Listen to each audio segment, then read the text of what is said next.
दोस्तों, आज की इस गौतम बुद्ध कहानी के जरिए हम आपको बताएंगे कि बुद्ध के नजरिए से हमारी जिंदगी की कीमत क्या है।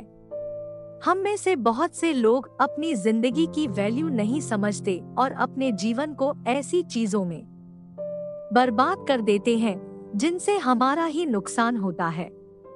आज की इस कहानी के जरिए आप जानेंगे कि हमारी जिंदगी कितनी कीमती है और हमें अपनी इस कीमती जिंदगी को किस तरह जीना चाहिए। एक बार की बात है, गौतम बुद्ध अपने शिष्यों को जिंदगी से जुड़ी अच्छी बुरी चीजों का ज्ञान दे रहे थे। सभी शिष्य उनकी बातों को बहुत ध्यान से सुन रहे थे। उन सभी में एक शिष्य ऐसा था जिसे प्रश्न पूछने की बहुत आदत थी। वो उठकर गौतम बुद्ध के पास गया और उनसे बोला, आप हमें जिंदगी के बारे में जो कुछ सिखा रहे हैं उस सब का क्या फायदा, क्योंकि हम में से बहुत से बच्चों को ये भी नहीं पता कि हमारे जीवन का मूल्य क्या है और ये जीवन हमारे लिए कितना कीमती है। पहले आप हमें ये बताइए कि इस जीवन का मूल्य क्या है। अपने शिष्य की बात सुनकर गौतम बुद्ध अपने कक्ष में गए और एक चमकता हुआ पत्थर का टुकड़ा लेकर आए। वो टुकड़ा उन्होंने अपने शिष्य को दिया और बोले, मैं तुम्हें इस जीवन का मूल्य तब बताऊंगा जब तुम इस पत्थर का सही मूल्य पता लगा कर आओगे। साथ ही ये ध्यान रखना कि तुम्हें ये पत्थर का टुकड़ा किसी को बेचना नहीं है। गौतम बुद्ध की बात मानकर वो शिष्य बाजार की तरफ चला गया। बाजार में सबसे पहले उसकी नजर एक फल बेचने वाले पर पड़ी और उसने वो पत्थर उस फल वाले को दिखाया और बोला, इस पत्थर के बदले आप मुझे कितने फल दे सकते हो।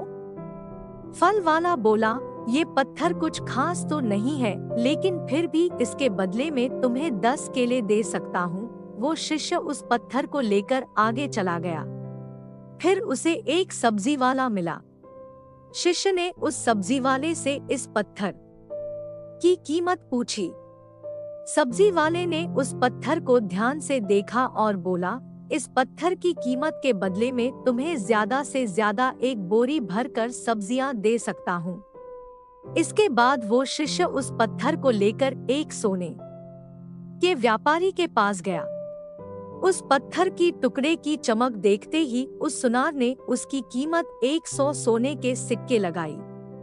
शिष्य ने वो टुकड़ा बेचने से मना किया तो वो सुनार उसके बदले 200 सोने के सिक्के देने को भी राजी हो गया, लेकिन शिष्य ने वो पत्थर नहीं बेचा।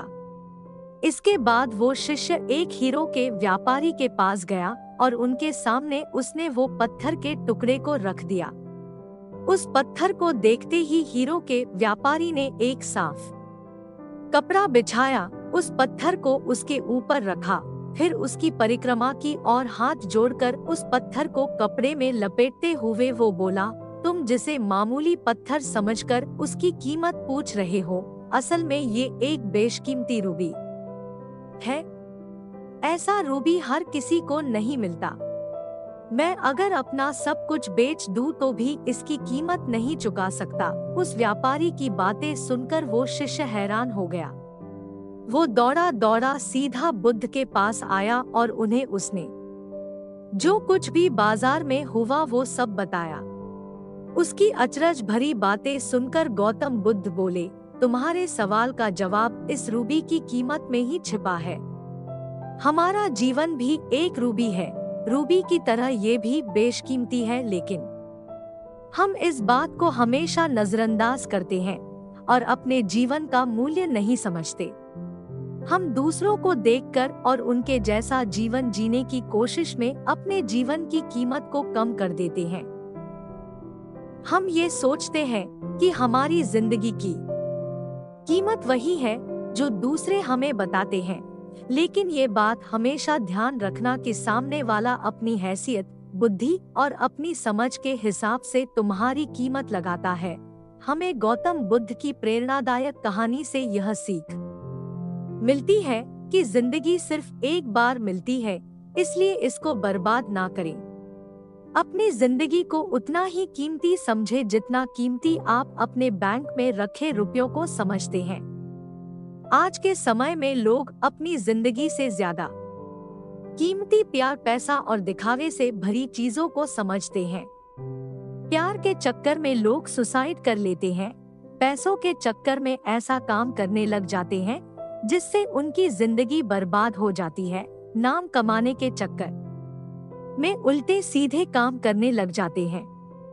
एक बात हमेशा याद रखें कि दिखावा करना जरूरी नहीं है। प्यार दोबारा मिल सकता है, पैसा फिर कमाया जा सकता है, लेकिन जिंदगी को फिर से पाया नहीं जा सकता। इसलिए अपनी इस बेशकीमती जिंदगी को अच्छे से जिए, हर पल का आनंद ले। कभी ये ना सोचे कि आप इस दुनिया में किसी काम के नहीं हैं, ना कभी ये सोचे कि आपकी जिंदगी व्यर्थ है। आपके होने या ना होने से कुछ फर्क नहीं पड़ता। जब भी ऐसे नेगेटिव विचार आपके मन में आए तो खुद को बस ये याद दिलाएं कि जीवन एक रूबी है और ये बेशकीमती है।